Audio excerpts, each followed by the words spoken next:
I was willing to break my own rules. Like, I just noticed, oh, okay, that doesn't matter. Oh, that doesn't matter. Okay, I'll accept it. That is not healthy. Because every single person needs an anchor. And your anchor are the values. And you all have values that you will never violate, or you should never violate. Not all of your values. A lot of your values are erroneous. They're judgments. That's different. But your value system is your value system. And I noticed. I would tell her, oh, it's fine. Oh, I'll let it. I don't care. So we have to pay attention to that. So what value would you not violate? The honesty? No. It has to be measurable. Has to be measurable.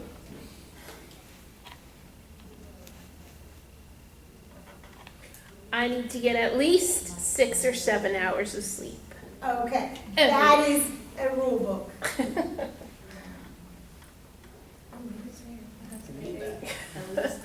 I used I like to, getting- when I could, had to pay my bills in full.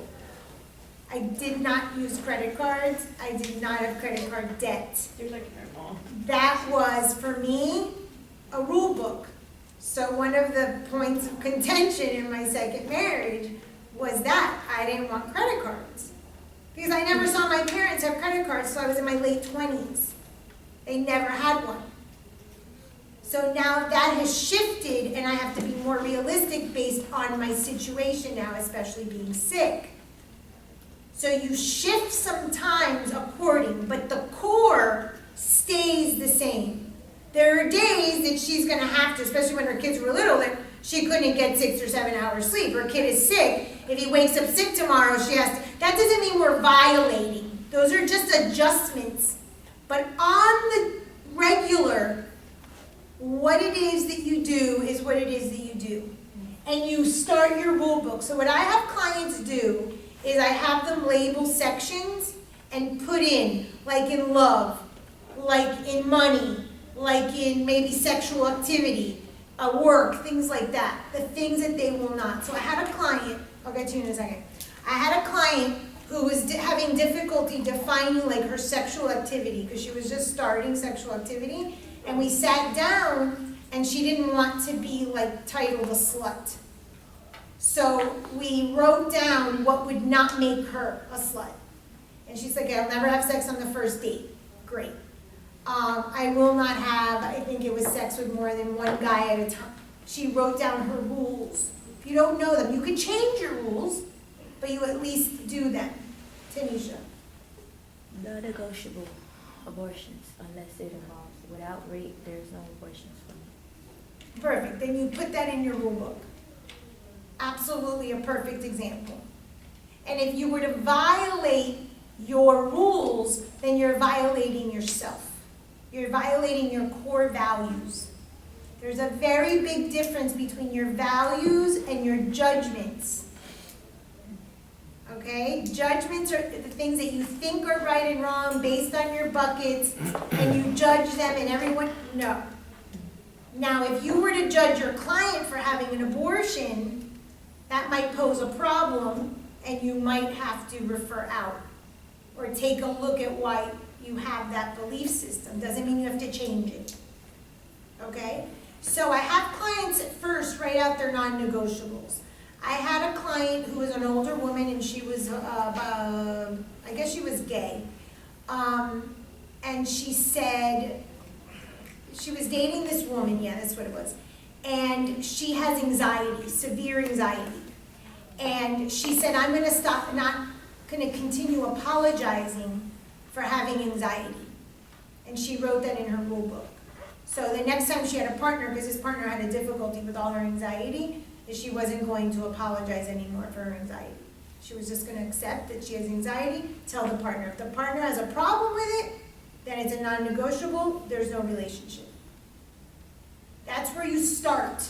There are things in your life that are not changing. Own them, put them in your rule book. That's your philosophy of life. That's your foundation.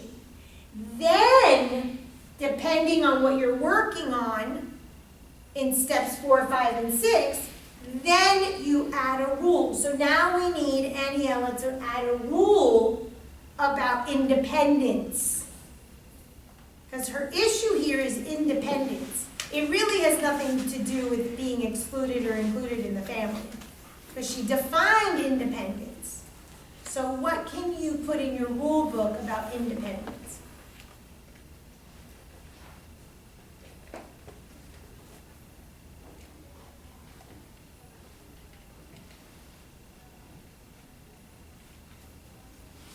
I guess that I have to have my time with me and no one can bother me during that time.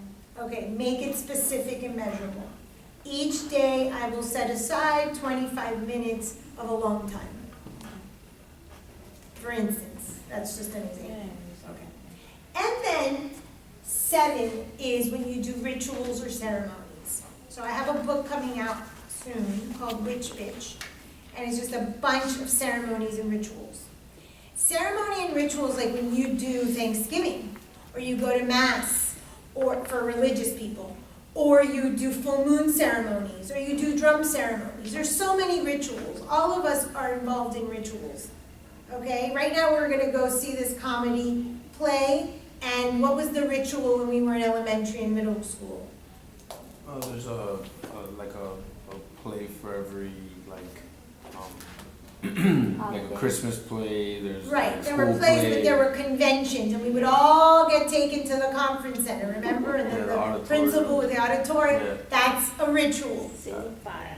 Okay, so a single file, exactly. So we all have rituals in our life, and rituals and ceremonies are there because it's the language of the subconscious. Remember, symbol, ritual, and ceremony is the language of the subconscious. So if your client is into it, and only if they're into it, you can give them a ceremony or a ritual. It could be as simple as writing themselves a note, or writing their parents a letter, or drawing a picture. So I will be putting out this little book in a few weeks. It'll be like $4 on Amazon, if you're interested. If not, I put free rituals all the time on my Instagram. And I recently did one of a butterfly, where I had the client on the body of the butterfly. The body of the butterfly is like the caterpillar, right? And then the wings are the transformation. So on the body of the caterpillar, I had them write from their past what they were going to keep, and on their wings, what new things they were going to do. And I had them twirl it in and put it inside of a cocoon that they made with paper, and like birth the butterfly coming out of the cocoon, and then their butterfly had the past, because you can't eliminate your past. Your buckets are your buckets, your parents are your parents, but now what were they going to do with those wings? So that simple ceremony can help shift the subconscious of acceptance of the past, but knowing I'm allowed to become new. Okay, so I have a gazillion of those. And oftentimes clients like to do that because it's homework. Okay, so that's the 7th step of my model. It's an option. We have to leave in a minute. Any questions? Okay, we do have to practice, as James said. It is a practice, practice, practice, and we'll do it. But any questions?